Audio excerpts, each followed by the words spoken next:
Hello guys, Mahavir Jangid here. और आज हम बात करेंगे प्रेसिडेंट ऑफ इंडिया के बारे में। प्रेसिडेंट ऑफ इंडिया, उसे हिंदी में राष्ट्रपति कहते हैं। और इनके बारे में हम डिटेल में आज डिस्कशन करने वाले हैं, जैसे कि इनका इलेक्शन कैसे होता है, इनकी एलिजिबिलिटी क्या होनी चाहिए, यदि आप में से कोई अगर आगे जाकर के फ्यूचर में राष्ट्रपति बनना चाहे तो उसकी एलिजिबिलिटी क्या है, वो हम उसके बारे में डिस्कशन करेंगे। और ओथ यानी शपथ उनको कौन दिलवाते हैं, फिर उनकी सैलरी कितनी होती है, और उसके बाद में उनके जो रेजिग्नेशन यानी उनका इस्तीफ़ा और उनका इम्पीचमेंट के बारे में भी डिस्कशन करेंगे। और लास्ट टाइम हम उनके बारे में कुछ फैक्ट्स देख लेंगे। तो चलिए डिस्कशन स्टार्ट करते हैं। तो आज हम बात करेंगे प्रेसिडेंट ऑफ इंडिया के बारे में। इन्हें हिंदी में राष्ट्रपति भी कहते हैं। और president of India first citizen of India होता है, यानी भारत का प्रथम नागरिक होता है। प्रेसिडेंट ऑफ इंडिया की जो पोस्ट जो है, उनका जो पद जो है, हाईएस्ट कॉन्स्टिट्यूशनल ऑफिस या हाईएस्ट कॉन्स्टिट्यूशनल पोस्ट होता है इंडिया में, यानी इनसे ऊपर नहीं होगा। अगर आप टेबल ऑफ प्रेसिडेंट्स देखोगे तो उसमें सबसे ऊपर जो नाम होगा वो होगा प्रेसिडेंट्स, यानी कि वरीयता क्रम में सबसे ऊपर कौन है? प्रेसिडेंट। उसके बाद में president of India commander in chief of Indian armed forces, या हम कहें कि supreme commander of Indian armed forces, यानी जितनी भी फोर्सेस हैं, तीनों हमारे जो फोर्सेस हैं उनका जो सुप्रीम कमांडर होते हैं प्रेसिडेंट ऑफ इंडिया। अब प्रेसिडेंट ऑफ इंडिया के बारे में हम क्या क्या डिस्कशन करने वाले हैं। देखिए, नंबर 1 यहाँ पे होगा उनका इलेक्शन कैसे होता है, नंबर 2 उनकी एलिजिबिलिटी, नंबर 3 उनकी ऑथ यानी शपथ कैसे लेते हैं, कौन उनको शपथ दिलाता है, नंबर 4 पे होगा सैलरी, और नंबर 5 पे होगा रेजिग्नेशन, यानी वो किसको अपना इस्तीफा देते हैं, और फिर इम्पीचमेंट जो कि बहुत इंपॉर्टेंट है, महाभियोग कहते हैं हिंदी में से, और फिर कुछ फैक्ट्स होंगे उनके बारे में, वो भी हम डिस्कस कर लेंगे। तो चलिए स्टार्ट करते हैं। सबसे पहले आते हैं इलेक्शन पर। प्रेसिडेंट ऑफ इंडिया का इलेक्शन कैसे होता है? तो गाइस ध्यान रखना, इनका इलेक्शन जो है इनडायरेक्ट इलेक्शन होता है, यानी कि अप्रत्यक्ष इलेक्शन होता है, जो कि एक इलेक्टोरल कॉलेज द्वारा किया जाता है। इलेक्टोरल कॉलेज यानी कि निर्वाचक मंडल हिंदी में। तो इस इलेक्टोरल कॉलेज में कौन कौन इन्वॉल्व होते हैं, तो ये हम यहाँ पे नीचे इसका टेबल दे रखा है। अब इस इलेक्टोरल कॉलेज में कौन कौन आते हैं वो हम देख लेते हैं। देखिए, एक तो यहाँ पे डिफरेंट डिफरेंट हाउसेस के नाम लिखे हैं, और यहाँ पे कुछ नॉमिनेटेड और इलेक्टेड मेंबर्स होते हैं। यहाँ पे पहले डिफरेंस देख लेते हैं। इलेक्टेड यानी कि क्या होता है, जो पब्लिक डायरेक्टली उनको इलेक्ट करती है, उनको डायरेक्टली निर्वाचित करती है वोट देकर के।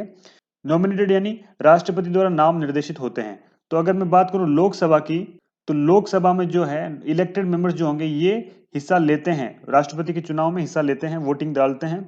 लेकिन लोकसभा के जो नॉमिनेटेड मेंबर्स होते हैं वो इसमें हिस्सा नहीं लेते, जो कि 2 मेंबर होते हैं वो इसमें हिस्सा नहीं लेते। सेम ऐसे ही जो है राज्यसभा, जो इसके इलेक्टेड मेंबर्स तो हिस्सा लेंगे, लेकिन नॉमिनेटेड मेंबर यहाँ पे हिस्सा नहीं लेंगे। इसमें 12 होते हैं नॉमिनेटेड मेंबर्स। ये हम राज्यसभा के बारे में जब डिस्कशन करेंगे तब डिटेल में इसके बारे में जानकारी प्राप्त करेंगे। और थर्ड नंबर पे है लेजिस्लेटिव असेंबली, यानी कि इसको हिंदी में हम कहेंगे विधानसभा। विधानसभा के मेंबर इसमें भाग लेंगे, लेकिन नॉमिनेटेड मेंबर इनके इसमें भाग नहीं लेते हैं। अब देखिए, लेजिस्लेटिव असेंबली जो है हर राज्य में, हर स्टेट में एक है, और कुछ यूनियन टेरिटरीज है उसमें भी लेजिस्लेटिव असेंबलीज है, यानी विधानसभाएं हैं। और फिर नेक्स्ट होगा लेजिस्लेटिव काउंसिल, यानी विधान परिषद। विधान परिषद के इलेक्टेड मेंबर्स और नॉमिनेटेड मेंबर्स दोनों ही इसमें हिस्सा नहीं लेते, ये ध्यान रखना है आपको। ठीक है, तो ये टेबल आप फॉलो कर सकते हैं। और इसमें देखो, यहाँ पे मैंने ऑलरेडी मार्क कर रखे हैं, इसको आप फॉलो कर सकते हैं।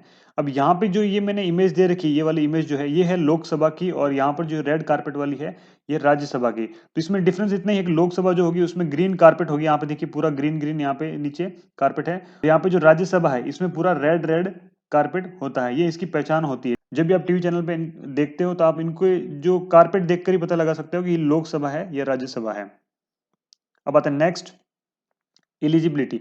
एलिजिबिलिटी यानी कि अगर कोई किसी को राष्ट्रपति बनना है तो उसके लिए क्या क्या योग्यताएं होनी चाहिए। तो सबसे पहले है कि वो इंडियन सिटीजन होना चाहिए, यानी भारत का नागरिक होना चाहिए। तो और सेकंड कंडीशन ये है कि वो 35 ईयर्स की एज कंप्लीट कर चुके हो।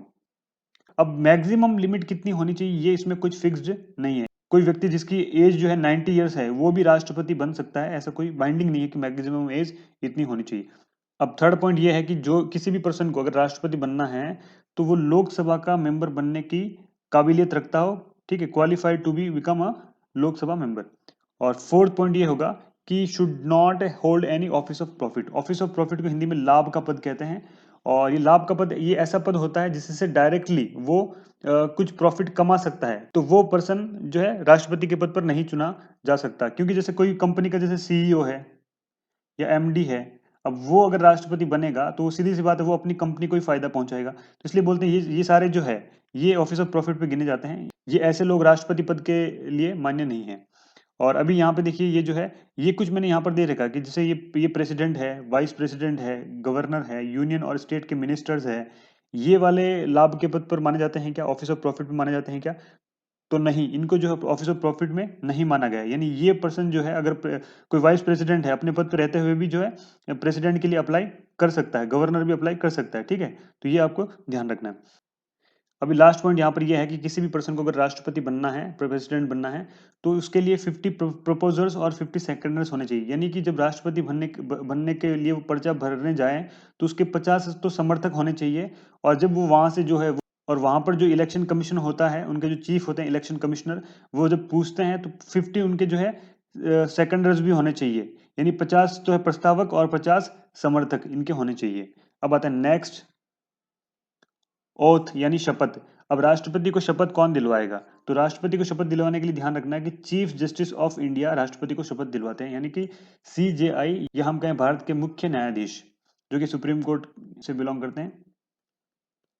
और अगर ये नहीं है, ये अगर अनुपस्थित है, ये बीमार है, या फिर कुछ कारण से यहाँ पर उनको आकर के शपथ नहीं दिला सकते, तो उनकी गैर हाजिरी में सीनियर मोस्ट जजेस ऑफ सुप्रीम कोर्ट इनको शपथ दिलवाते हैं। अब आते हैं नेक्स्ट, जो कि है सैलरी पे। सैलरी पे गाइस ध्यान रखना कि राष्ट्रपति की सैलरी 5 लाख रुपीज होती है, 5 लाख होती है, 5 लाख रुपए, जो कि पूरी तरीके से नॉन टैक्सेबल होती है। यानी ये इनके जो 5 लाख रुपीज है, पूरे के पूरे इनको 5 लाख रुपीज मिलते हैं, इन पे कोई भी टैक्स नहीं कटता। और फिर उसके अलावा बहुत सारे अलाउंसेस मिल जाते हैं, यानी बहुत सारी अलग सुविधाएं इनको मिल जाती है। जैसे कि फ्री मेडिकल है, अगर इनको कुछ प्रॉब्लम होती है तो यहाँ इंडिया में, आउट ऑफ इंडिया कहीं पर भी इनको मेडिकल उपचार करवाना है तो ये वहाँ पे उनको फ्री मेडिकल सुविधा मिलेगी। अकोमोडेशन, यानी कि जो राष्ट्रपति भवन जो इतना बड़ा इनको यहाँ पे राष्ट्रपति भवन रहने के लिए मिलेगा। और फिर अलग से कुछ ट्रीटमेंट चाहिए तो वो भी इनको मिल जाएंगे। स्टाफ एक्सपेंसेस है, और फिर ट्रेवल एंड टूरिज्म के एक्सपेंसेस है। तो यहाँ पर ध्यान रखिए, कहने के लिए ऊपर वाला 5 लाख हमें ज्यादा लग रहा है, लेकिन ये जो है ये अलोवेंसेस पे इनके इसका एक्सपेंसेस जो है मोर देन 5 करोड़ आता है गाइज, है ना। तो 5 करोड़ से भी ज्यादा इनका एक्सपेंसेस होता है। तो अलाउंसेस में बहुत ज़्यादा खर्चा होता है, क्योंकि देखो यहाँ पर राष्ट्रपति जी जो निकल रहे हैं, कहीं बाहर निकल रहे हैं, इनके आगे पीछे जो इतना स्टाफ लगा है इनके, ठीक है, आगे पीछे जो सिक्योरिटी लगी है, इनके जो बुलेट प्रूफ गाड़ियाँ होती है, ये कहीं पर भी निकलेंगे तो अकेले नहीं निकलेंगे, इसके आगे पीछे बहुत सारी गाड़ियाँ होगी, है ना। तो गवर्नमेंट को बहुत सारा खर्चा करना पड़ता है, ठीक है। तो ये जो है नॉर्मल एक्सपेंसेस अगर बात करूँ इनके अलाउंसेस के लिए, तो 5 करोड़ तो नॉर्मल इनका इनके पीछे खर्चा होता है। अब आते हैं नेक्स्ट, रेजिग्नेशन यानी कि इस्तीफा।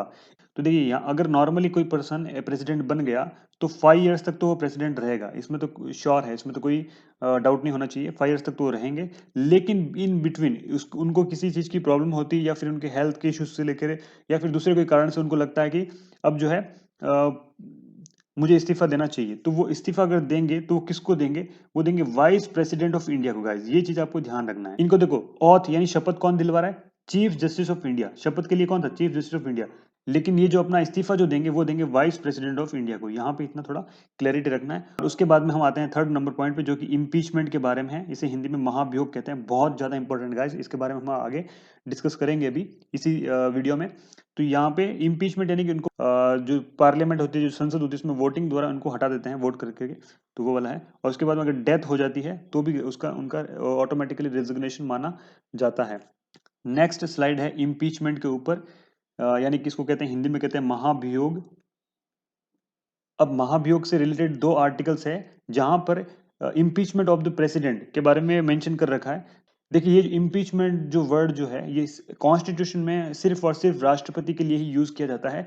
लेकिन जो सुप्रीम कोर्ट के लॉयर्स हैं उनके लिए भी आजकल ये वर्ड यूज होने लगा है, क्योंकि जो कॉन्स्टिट्यूशन बनने के बाद में जो लॉ कमीशन बैठा था उसने जो अपने जो जजेस को जो रिमूव करने के लिए इम्पीचमेंट वर्ड वहां पे यूज किया।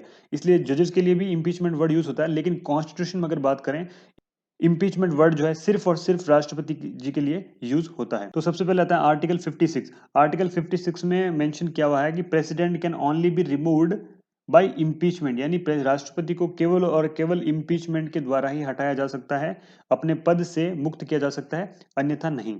और आर्टिकल 61 जो है उसमें जो है प्रोसीजर दे रखा है ऑफ इम्पीचमेंट, यानी कि महाभियोग जो उनके ऊपर लगाया जाएगा उसको स्टेप बाय स्टेप कैसे फॉलो करना है, वो पूरी कार्य प्रणाली, पूरा प्रोसीजर इसमें दे रखा है। जो कि आर्टिकल 61 है। अब यहाँ पर आपको और डिटेल में अगर जानना है तो मैंने स्टेप बाय स्टेप ये पूरे दे रखे हैं यहाँ पे, आप इसको रीड कर लीजिए। थोड़ा मैं आपको मेंशन कर देता हूँ यहाँ पे। देखो इम्पीचमेंट में क्या होगा, देखो सबसे पहले ग्राउंड होना चाहिए वायलेशन ऑफ द कॉन्स्टिट्यूशन, यानी कि संविधान का उल्लंघन अगर करेगा राष्ट्रपति तो ही उनको जो है इम्पीचमेंट लाया जाएगा। ठीक है, अब ये ध्यान रखना, जो भी ये कहीं पर भी लाया जा सकता है, लोकसभा हो या राज्यसभा, इनको हटाने का प्रस्ताव कहीं पर भी लाया जा सकता है। लेकिन यहाँ पर कंडीशन यही है कि 1/4 मेंबर्स के सिग्नेचर होने चाहिए। जैसे कि लोकसभा है, लोकसभा में अगर इम्पीचमेंट लाया जाना है तो वहां पर जितने भी मेंबर्स हैं उनके 1/4 मेंबर्स के पहले सिग्नेचर होने चाहिए कि भाई ये हम जो प्रस्ताव है, इसे हम जो है राष्ट्रपति को हटाने का ये प्रस्ताव है, इस पे हम सिग्नेचर करते हैं, हमारा नाम वगैरह ये सारे लिखे होते हैं। तो वो आने के बाद में ही वो उस हाउस में लाया जाएगा। ठीक है, अब अगर ये राज्यसभा में होगा तो राज्यसभा में सेम प्रोसेस है, 1/4 मेंबर के यहाँ पे सिग्नेचर होने चाहिए। तो ये सेकंड कंडीशन। अब उसके बाद में देखिए, उसके बाद में जो भी हाउस में प्रेजेंट किया जाएगा, यानी जो भी हाउस में प्रेजेंट किया जाएगा, ये हाउस जो है ये इसको एक्सेप्ट करना पड़ेगा अगर 1/4 लोगों के सिग्नेचर है तो। फिर ये एक्सेप्ट करने के बाद क्या करेगा, ये राष्ट्रपति जी को 14 डेज का प्रियर नोटिस भेज देगा। राष्ट्रपति हाउस में एक नोटिस भेजा जाएगा कि प्रेसिडेंट जो है उनको इम्पीचमेंट करने का हमारे पास में एक जो है एक प्रस्ताव आया है, तो इसके ऊपर आपका क्या विचार है, आपको कुछ सफाई देनी है तो आपके पास 14 डेज है, तो आप जो है इसके ऊपर अपनी सफाई दे सकते हैं। और 14 डेज के बाद में इनके ऊपर इम्पीचमेंट की जो प्रक्रिया है वो प्रारंभ की जाएगी, और इसमें 3 जजेस की कमेटी बैठेगी जो कि सुप्रीम कोर्ट से होंगे। एक इसमें CJI होगा, चीफ जस्टिस ऑफ इंडिया, और 2 जो है इसमें सीनियर मोस्ट जजेस होंगे। ये तीनों मिलकर के विचार करेंगे कि इन्होंने कॉन्स्टिट्यूशन का वाकई वायलेशन किया है या नहीं किया है। तो अगर ये इनको गिल्टी पाते हैं, इनको अगर दोषी पाते हैं, तो ये फिर अपनी फाइनल रिपोर्ट जो प्रस्तुत करेंगे, फाइनली जब ये अपनी रिपोर्ट जो प्रस्तुत करेंगे लोकसभा और राज्यसभा दोनों में, तो वहां पर इस पर वापस से वोटिंग होगी जो कि 2/3 ऑफ मेजोरिटी होगी, यानी जितने भी लोकसभा राज्यसभा के जितने भी मेंबर हैं उनके 2/3 मेंबर्स जो है अगर उनके इस रिपोर्ट के फेवर में अपना वोटिंग करते हैं, तो फिर जाकर के राष्ट्रपति का जो है इम्पीचमेंट किया जाएगा। ठीक है, फाइनली यहाँ पे, तो यहाँ पे ध्यान रखना कि जो इम्पीचमेंट का प्रोसेस है ये बहुत ही लेंदी है, और अभी तक हमारे इंडिया में अभी तक एक किसी भी राष्ट्रपति पर इम्पीचमेंट नहीं हुआ है। ठीक है ना, अभी एक भी ऐसा राष्ट्रपति नहीं है जो इम्पीचमेंट के थ्रू हटाए गए हैं। ठीक है, और यहाँ पे अब आते हैं नेक्स्ट पॉइंट पे जो कि फैक्ट्स है। हमारे इंडिया के फर्स्ट प्रेसिडेंट कौन थे, तो यहाँ पे ध्यान रखना राजेंद्र प्रसाद जी जो है हमारे इंडिया के फर्स्ट प्रेसिडेंट थे। इनकी यहाँ पर ये इमेज है, आप देख सकते हैं। और अभी एट प्रेजेंट में जो कि 14th प्रेसिडेंट है, वो उनका नाम क्या है, यानी लास्ट प्रेसिडेंट कौन है, तो ये रामनाथ कोविंद जी है, जो कि इनकी फोटो यहाँ पर है। ठीक है, तो अब इनके बारे में अगर आप कोई गवर्नमेंट एग्जाम्स की प्रिपरेशन कर रहे हो तो आपको थोड़ी लिस्ट आपको ध्यान रखनी पड़ेगी, जो कि यहाँ पर है, लिस्ट ऑफ प्रेसिडेंट्स। इसमें नंबर 1 से लेकर के नंबर 14 तक ये सारे के सारे प्रेसिडेंट्स जो है उनके बारे में मेंशन कर रखा है, उनका ईयर वगैरह सब मेंशन किया हुआ है। तो आपको स्टेप बाय स्टेप इनकी जो आपके नोट्स में इनकी लिस्ट तैयार कर लेनी है और उनको 1-2 बार रीड कर लेना है, ताकि आपसे अगर कोई क्वेश्चन पूछे कि इनमें से कौन जो है भारत के राष्ट्रपति नहीं रहे हैं, तो 3 इनमें से नाम दे देंगे, बाकी कोई एक दूसरा नाम दे देंगे, कोई वाइस प्रेसिडेंट होगा या फिर कोई प्राइम मिनिस्टर हुआ होगा। तो यहाँ पर आपको ध्यान रखना चाहिए कि ये हमारे प्रेसिडेंट हो चुके हैं और बाकी जो है हमारे राष्ट्रपति नहीं है ऐसे। तो that's all for today. Thank you very much. If you like my video please like, share and subscribe.